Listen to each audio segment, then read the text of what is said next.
இப்பொழுது முதல் பரிசை தட்டி சென்ற இந்து மேடைக்கு வந்து பரிசை பெற்றுக் கொள்ளுமாறு விழா கமிட்டி சார்பாக கேட்டுக் கொள்ளப்படுகிறது. உடனே கூப்பிடுறாங்க போ. வெற்றி பெற்ற இந்துவுக்கு நமது கிருபா அண்ணன் வெற்றி கோப்பையையும் பரிசு தொகையான 2 லட்சம் ரூபாயையும் வழங்குவார் என்பதை தெரிவித்துக் கொள்கிறோம். மக்களே, உங்க எல்லாருக்கும் நான் ஒரு விஷயத்தை சொல்லிக்கிறேன். இங்க பாருங்க, இந்து எங்க வீட்டு பொண்ணு. நாங்களே இந்த ஃபங்க்ஷனை நடத்திட்டு எங்க வீட்டு பொண்ணுக்கு அந்த பரிசை கொடுத்தா அது தப்பா இருக்கும்ல. அதனால 2வது இடத்துல வந்த போனாவுக்கு கிருபான அவர் கையால பரிசு கொடுப்பாரு. என்னப்பா இப்படி சொல்றீங்க? இப்படி சொல்றீங்க? Super super. ஏண்டா போனாக்கு பரிசு கொடுக்கற? இந்த பொண்ணு தான் நியாயமா ஜெயிச்சது. எனக்கு தான். மலகா ஏன் சும்மா இருக்க? கேளு. அது எப்படிங்க? இந்து தானே முதல்ல வந்துச்சு. இந்த பொண்ணுக்கு கொடுக்காம 2வது வந்த அந்த பொண்ணுக்கு கொடுக்கறேன்றீங்க. 2வது வந்த புவனாவும் உங்க வீட்டு பொண்ணு தானே. இது ரொம்ப தப்புங்க. இந்துக்கு தாங்க கொடுக்கணும். இந்து எங்க வீட்டுக்கு கல்யாணம் ஆகி வந்த பொண்ணு. புவனா என்னதான் எங்க வீட்டுல இருந்தாலும் நாளைக்கு இன்னொரு வீட்டுக்கு கல்யாணம் ஆகி போறவ தானே. அதனால கிருபானா கையால அவ வாங்குறதுதான் கரெக்டா இருக்கும், சரியா இருக்கும்.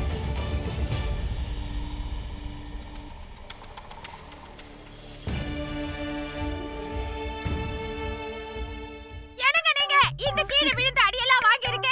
அவளுக்கு பரிசு கொடுக்காம வேற யாருக்கும் பரிசு கொடுக்கிறது எந்த விதத்துல நியாயம்? பரமேஸ்வரி அக்கா கேளு. அண்ணா, நீங்க என்ன சொன்னாலும் சரிண்ணா.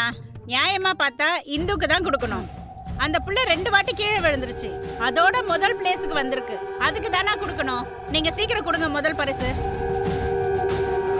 என் வீட்டு வேலைக்காரிக்கு என் கையால பரிசு கொடுக்கணுமா? அண்ணா, வேற வழி இல்லைண்ணே.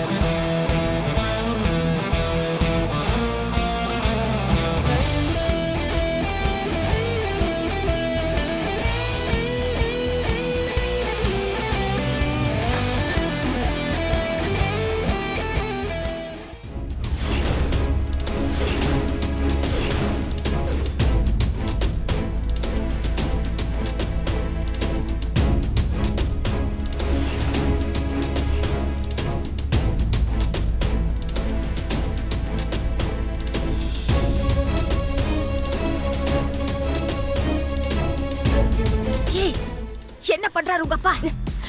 இந்த மகளிர் தினத்தில் மகளிருக்காக நடத்தப்பட்ட போட்டியில் முதலாவதாக வந்து வெற்றி பெற்ற இந்துவுக்கு இன்னொரு பெண் கௌரவித்தார். சிறப்பாக இருக்கும் என்ற காரணத்தினால் இப்பொழுது கிருபா அண்ணனுக்கு பதிலாக அவரது மனைவி அண்ணி சுகுணா அவர்கள் இந்த பரிசு தொகையை வழங்குவார்கள்.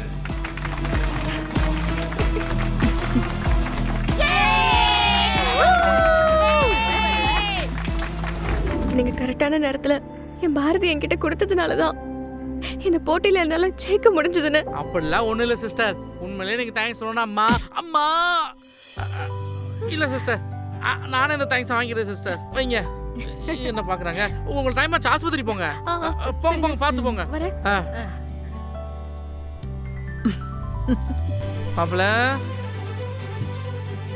மாப்பிள்ள, ஒரு வழியா இந்து ரேஸ்ல ஜெயிச்சிட்டா. மாமாவை காப்பாத்திடுவா. ஏன் மாப்பிள்ள, அவ எங்க மாப்பிள்ள ஜெயிச்சா? அவளை ஜெயிக்க வச்சதே நீதானாடா. நீதானடா அந்த கொடிக்கரையும் அறுத்து விட்டுட்டு சிஸ்டர் மயங்கி விழுந்தப்பையும் காப்பாத்தின. அது மட்டுமா, அவங்க அம்மாவோட ஃபோட்டோவை காமிச்சு அவங்கள என்கரேஜ் பண்ண. எல்லாத்தையும் பண்ணிட்டு கடைசியில் ஒன்றுமே தெரியாத மாதிரி வந்து நிற்கிறியாடா. என்னால் முடிஞ்ச ஒரு சின்ன உதவியை தாண்ட பண்ண. ஆனால் வண்டி ஓட்டி ஜெயிச்சது அவ திறமையால தானே. என்னை பொறுத்த வரைக்கும் அவங்க அப்பாவுக்கு எதுவும் ஆகக்கூடாது. அதனால தான் நான் இவ்வளவும் பண்ணேன். ஆனால் ஒன்று மாப்பிள்ள, இந்த உலகத்திலே கட்டின முன்னாடி எல்லாமே செஞ்சுட்டு எதுவுமே தெரியாமல் நிற்கிற ஒரே புருஷன் நீ மட்டும் தான்டா. உன்னை என்னால் புரிஞ்சிக்கவே முடியலடா. என்னாலே என்னை புரிஞ்சுக்க முடியலடா. வா, டைம் ஆச்சு, போகலாம். இவனாலேயே இவனை புரிஞ்சுக்க முடியலையா? ஆரம்பத்துல கல்யாணம் ஆகி வீட்டுக்கு வந்தீங்கல்ல, அப்ப கூட அவங்க அண்ணனுங்களாம் சேர்த்து உங்களுக்கு பனிஷ்மெண்ட் கொடுத்தாங்களே, சம்பா நிரப்ப சொல்லி. நிரப்ப முடியாம தவச்சிங்கல்ல, அப்ப கூட மழை வந்து சம்பா நினைச்சிச்சு. அப்ப மழை தானா வந்துச்சா? இல்ல, அதை பண்ணது யார் தெரியுமா? கருணா தான். அவன் கை காசை போட்டு தண்ணி லாரியை வர வச்சு மழை வரமா செட்டப் பண்ணி உங்களுக்காக பண்ணான். இதெல்லாம் உங்களுக்கு தெரியவே தெரியாது சிஸ்டர். இப்போ கூட உங்க வண்டி பாரதி எடுத்து வந்தது நானும் நினைச்சிருக்கீங்களா?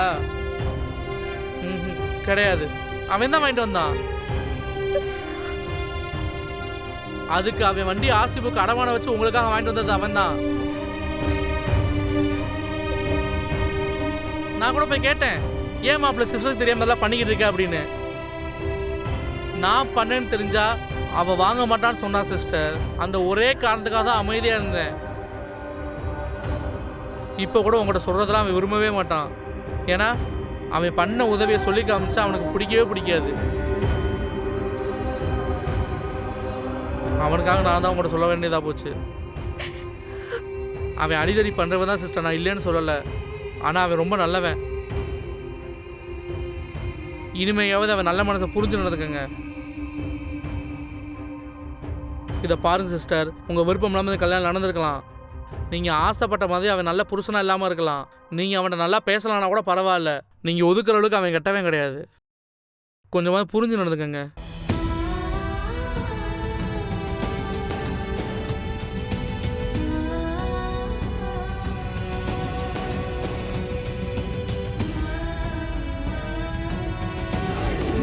டாக்டர் டாக்டர் ஆப்ரேஷன் முடிஞ்சிருச்சா அவருக்கு? இப்போ எப்படி இருக்காரு? நீங்க அவரோட மாப்பிள்ளை டாக்டர். ஓ ஓகே, ஆப்ரேஷன் நல்லபடியாக முடிஞ்சிருச்சு.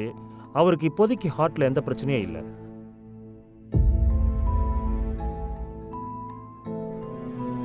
இந்து, நீ அவரை எவ்வளோ திட்டின, கோவமா போனாரு. இப்ப பாரு, திரும்பவும் வந்து டாக்டர் கிட்ட விசாரிக்கிறாரு. இப்பவாவது அவரை புரிஞ்சுக்கோடி.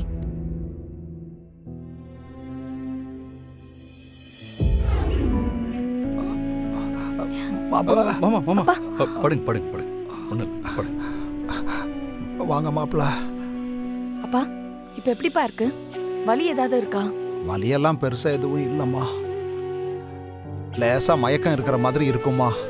அதுவும் கொஞ்ச நேரத்தில் சரியா போயிடும்னு சொல்லியிருக்காங்கம்மா. மாமா